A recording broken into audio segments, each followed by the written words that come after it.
Welcome back to a new video, friends. Today we are going to talk about how to pair headphones in Redmi phone, guys. How can you pair your headphones? Today we will talk about it in this video. So before starting video, friends, I want to tell you, if you're new in my channel, so please go and subscribe my channel, click the bell icon and like my videos. So now first of all, what will you have to, guys? Open your setting and guys, on your headphones. And guys, first of all, come on Bluetooth on, and guys wait for device name.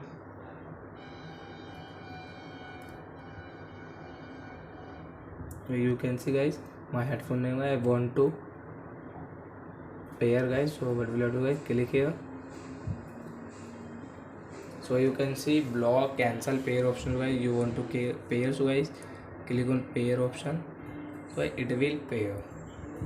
And after, guys, you can use your headphone while listening song, movies, cartoons, anything etc, guys. Whatever you want to watch, you can watch with your headphone.